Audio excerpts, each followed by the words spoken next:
Hi, readers. Our next book of the day is The Name Jar, written by Yang Suk Choi.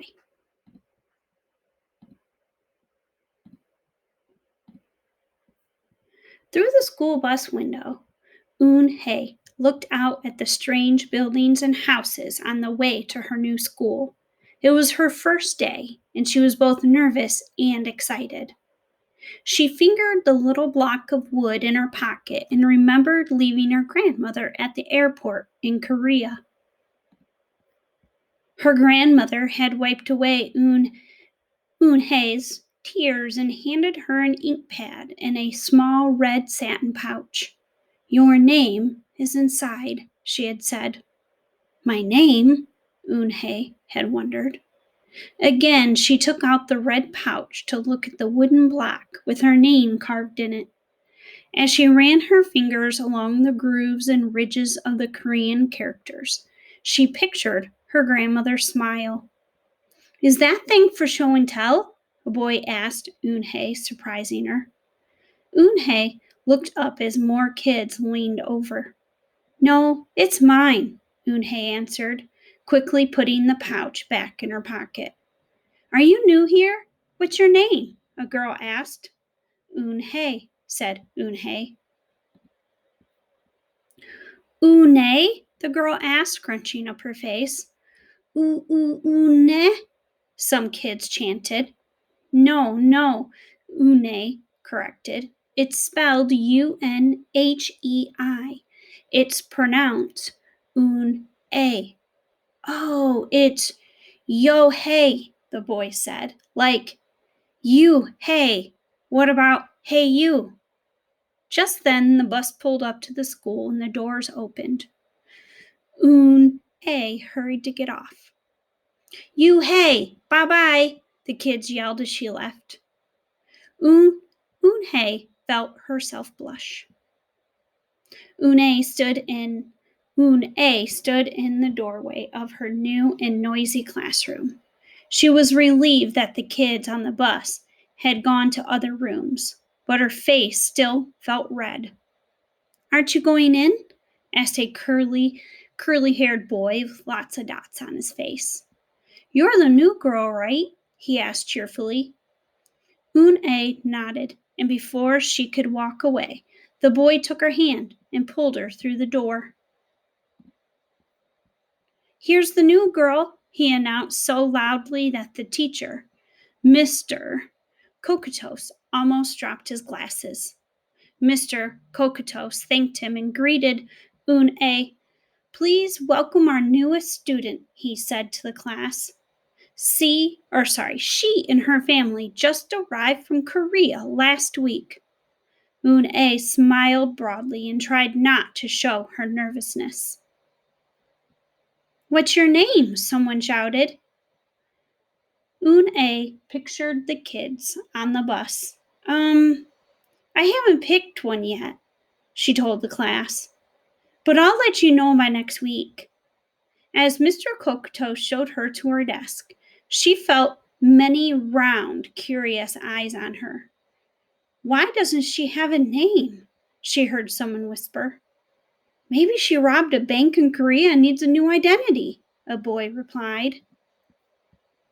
On the bus home, nobody teased her, but Eun-A kept thinking about her name.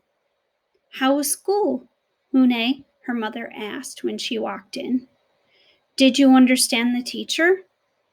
Eun-A simply nodded. She unpacked her school bag and set the red pouch by a photograph of her grandma.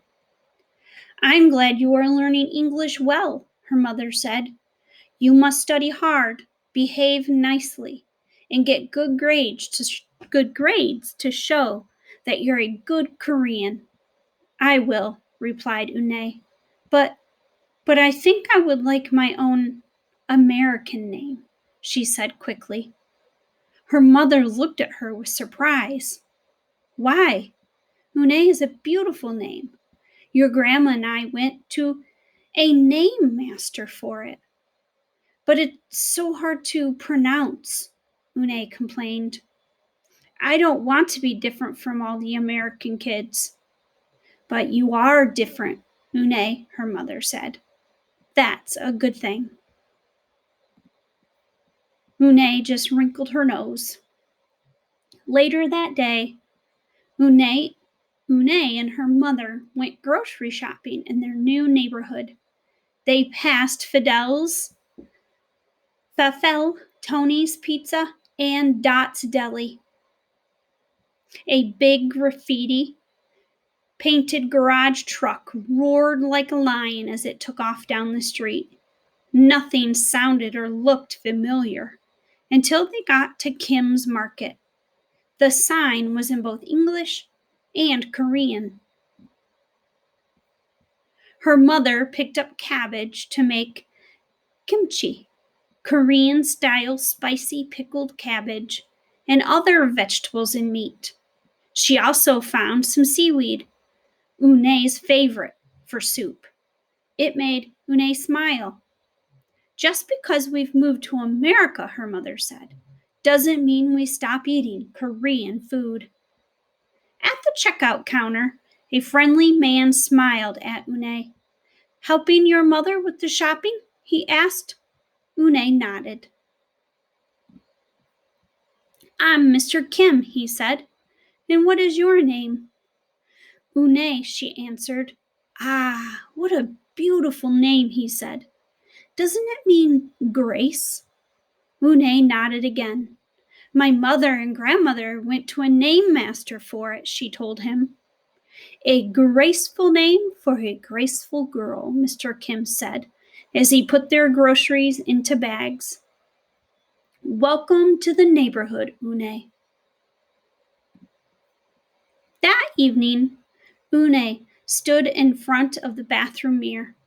Hi, my name is Amanda, she said cheerfully. Then she wrinkled her nose. Hi, my name is Laurel. Maybe not. Her smile turned down. Nothing sounded right. Nothing felt right. I don't think American kids will like me, she worried as she began to brush her teeth. Hahi, manam id shuzi, she said to the mirror with her mouth full of toothpaste. The next morning when Une arrived at school, she found a glass jar on her desk with some pieces of paper in it. Une took one out and read it aloud. Daisy. That's my baby sister's nickname, but she said you can use it if you want, said Cindy, who sat next to her. Une took out the rest of the paper. Tamala, she read. I got it from a storybook, said Nate. She was smart and brave. Une nodded and unfolded another piece. Wednesday. Yeah, you came here on Wednesday, said Ralph. Thank you for your help. A smile spread over Une's face. Ralph quickly said, We'll put more names in.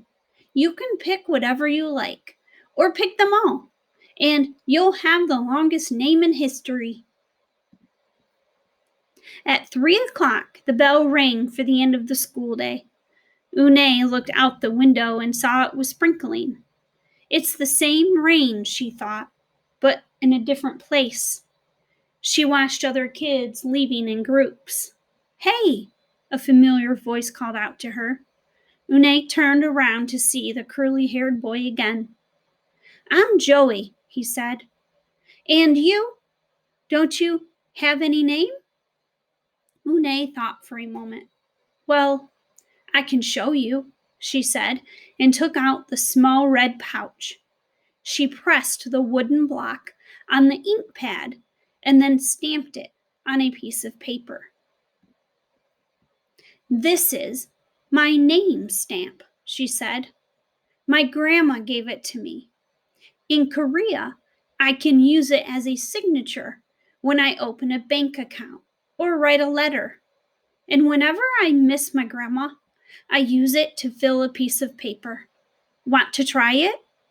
She offered the stamp to Joey, and he carefully inked the stamp and pressed it hard on the paper. The red characters gleamed against the whiteness.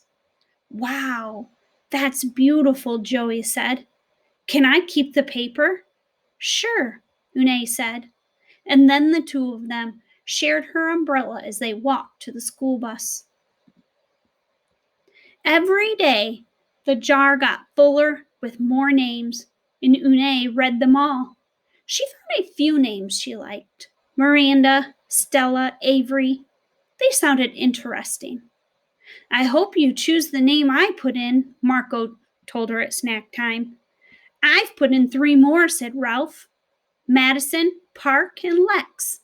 They're my favorite street names. Maybe you should close your eyes and draw a name, Rosie suggested. Ralph frowned. That's silly. What if she doesn't like the names she draws?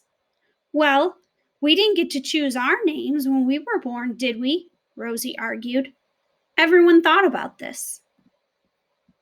When Une got home from school that day, her little brother ran to give her a letter. It was from her grandma.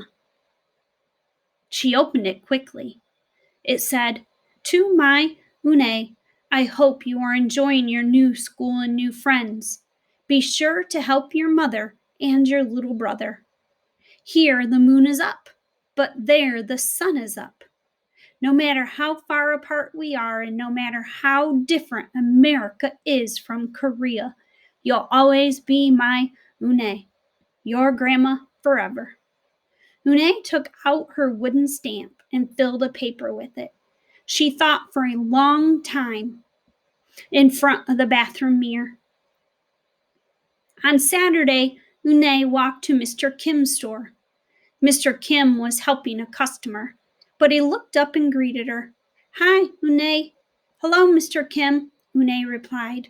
She felt as if she was back in her old neighborhood in Korea.